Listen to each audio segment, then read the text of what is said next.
Hello everyone, welcome to GATE academy, welcome to Unacademy. तो मैं तो यही बोलूंगा कि अभी यार आप लोग फोकस मत करो, रिजल्ट पे फोकस मत करो कि रिजल्ट क्या होगा, है ना। बार बार आपको आ रहा होगा कि रिजल्ट क्या होगा, रिजल्ट क्या होगा, लेकिन मेरे को लगता है कि कुछ चीजें आपके कंट्रोल में नहीं, आपके कंट्रोल में सिर्फ एफर्ट करना है। और रिजल्ट आपके कंट्रोल में इसलिए नहीं क्योंकि ये इस बात पे भी बेस्ड है कि बाकी लोग की प्रिपरेशन कैसी है, ये इस बात पे भी बेस्ड है कि पेपर कैसा आता है, इस बात पे बेस्ड है कि जो पोर्शन टफ आएगा पेपर में वो पोर्शन में आप स्ट्रांग हो कि नहीं। और ये तो किसी को नहीं पता कि कौन सा पोर्शन टफ आएगा, कौन सा पोर्शन इजी आएगा, कौन सा पेपर मीडियम, कौन सा पोर्शन मीडियम आएगा। तो कुछ चीजें आपके कंट्रोल में नहीं रहती, आपके कंट्रोल में सिर्फ प्रिपरेशन है, तो क्यों आप फोकस करोगे। तो मेरे को नहीं लगता है कि मतलब आपको ऐसा सोचना चाहिए। मैं सोचता हूँ कि आपको बस अपना अपने बलिदान, जैसे हम बोलते हैं गीता में लिखा गया है कि कर्म कर फल की इच्छा ना कर, तो वो बड़ा सिंपल सा स्टेटमेंट लगता है, लेकिन उसका जो मीनिंग है वो बहुत बड़ा है कि आप अपने से जो हो सकता है और आपका जो कर्म है वो आप करते रहिए।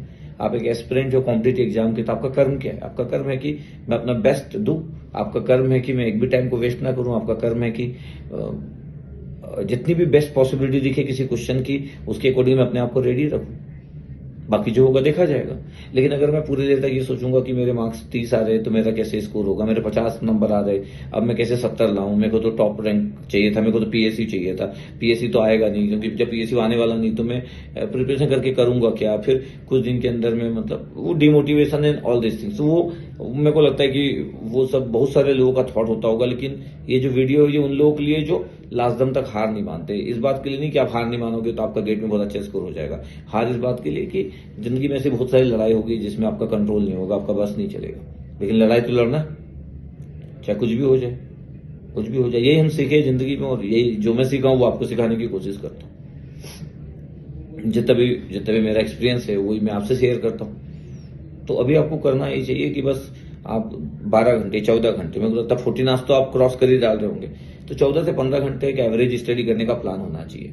आप बस देखते जाओ कि जो चीज आपको नहीं पढ़ना उसको मत पढ़ो, ऐसे ही मन ना करे कि पढ़ लेता हूं करके, चल थोड़ा फॉर्मूला देख लेता हूं करके। जो कुछ पोर्शन आप छोड़ चुके हो बिकॉज वहां पे क्रिएटिविटी की प्रॉब्लम थी, बिकॉज वहां का पोर्शन जो था वो उतना आप कंफर्टेबल नहीं थे उस पोर्शन से, तो ठीक है, इट्स ओके, उसके ऊपर इतना फोकस करने की नीड नहीं है। लेकिन जो आपका पोर्शन है, जो आप अच्छे से पढ़ चुके हो, उसको बार बार रिवाइज कीजिए, पेन पेपर से रिवाइज कीजिए। जैसे ऐसे देख देख के मत पढ़िए कि यार सर ये चीज है सर, तो मैं सर ऐसा ऐसा पढ़ लेता हूँ, ऐसा ऐसा लिखा हुआ है सर, तो ऐसा ऐसा मैं पढ़ लेता हूँ, ऐसा मत कीजिए। तो मेरे को लगता है कि अगर आप पूरी चीजों को देखोगे तो क्या लगता है कि आप अपने कंसेप्ट को अगर चेक कर रहे हो तो आपको इस तरीके से देखना चाहिए कि एक ही दिन में 2-2 3-3 सब्जेक्ट हो सकते, बार बार लिखिए। यकीन मानिए बार बार अगर आप लिखोगे ना, नेटवर्क थ्योरी मेरे को लगता है सिर्फ 4 घंटे के रिवीजन का टाइम है, आप बस 1 घंटा लिखने में एंगेज करो ना अपने आप को। मुश्किल से 15-20 चीज तो है यार, 20 चीज भी नहीं होगी, 15-10-12 चीजें होगी जो आपको सोचना है, देखना है, इधर उधर चीजें ना हो जाए। तो अभी वाला जो टाइम है वो बहुत मेंटल स्टेटस का है, तो अभी आपको मेंटली बहुत स्ट्रांग होना है। मेंटली स्ट्रांग इसलिए होना है क्योंकि आपको पता है कि आपका स्कोर नहीं आ रहा मॉक टेस्ट पेपर में, आपको पता है कि आप मॉक टेस्ट पेपर दे नहीं रहे, आपको इस बात का डर है कि हो सकता है मेरा स्कोर अच्छा ना आए, इसलिए मेंटल स्टेटस आपका बहुत इंपॉर्टेंट हो गया है। क्योंकि इतने पैरामीटर्स के बाद आप मन से एग्जाम देने जा रहे हो, तो ये आसान तो हुआ नहीं। नॉर्मली मन से एग्जाम कौन देने जाता है? जिसका मॉक टेस्ट पेपर में स्कोर आ रहा है, जिसकी एक्सपेक्टेशन बहुत होती है, भाई अपन तो फोड़ देंगे, अपन तो ये ला लेंगे। मैं तो उन लोगों की बात ही नहीं कर रहा, मैं तो उन लोगों की बात कर रहा हूं जिनको पता है कि मेरा स्कोर जो है वो 50 से ज्यादा नहीं आ सकता, चाहे कुछ भी हो जाए। मतलब अगर वो दिन मेरा फेवर में रहा तो भी 50 से ज्यादा स्कोर नहीं आ सकता, मतलब वो मेरा मैक्सिमम लिमिट है। नहीं तो एवरेज तो 30 ही आ रहा है, तो मेरा मैक्सिमम जो परफॉर्मेंस है वो 50 हो सकता है। 50 में तो पीएससी मिलेगा नहीं, यस सर। मतलब मेरे को पता है कि मैं एग्जाम देने जा रहा हूँ, मेरे को पीएससी नहीं मिल रहा, मेरे को पता है कि मेरे को आईआईटी बॉम्बे या आईआईसी बेंगलोर नहीं मिल रहा, मेरे को पता है कि मेरी चीजें मेरे अकॉर्डिंग मन मुताबिक नहीं होगा। मेरा बेस्ट परफॉर्मेंस ही 50 टच कर सकता है, बस उससे ज्यादा नहीं हो सकता। और बेस्ट 50 अगर टच कर दिया तो उसमें जो मेरे को चाहिए वो मेरा ड्रीम कंप्लीट नहीं होगी।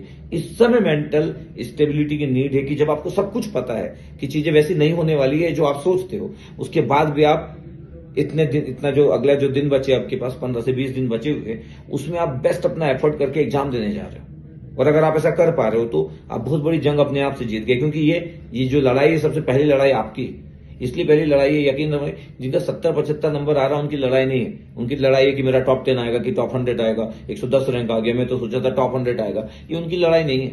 अब एक चीज का किसी का 90 रैंक आने वाला था, उसका पता चला 150 रैंक आ गया, तो कौन सा था जिंदगी में तूफान मच गया।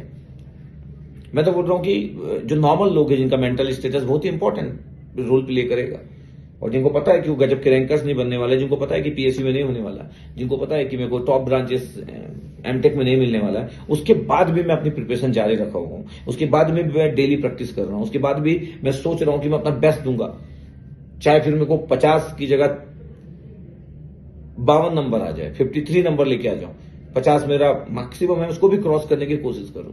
बट ठीक है, इन सब चीजों के साथ आप अगर एग्जाम देने जा रहे हैं तो इट्स टू गुड, और मेरे को लगता है ऐसा ही करना चाहिए। मतलब ये मेरा पार्ट है कि आपको ऐसा ही, मेरे को लगता है कि आपको इसी तरीके से एक थॉट प्रोसेस डेवलप करना चाहिए जो दिन बचे हुए और एग्जाम देने जाना चाहिए। अदरवाइज तो फिर टफ हो जाएगा यार चीजें, क्योंकि सबके अकॉर्डिंग चीजें तो होती नहीं है।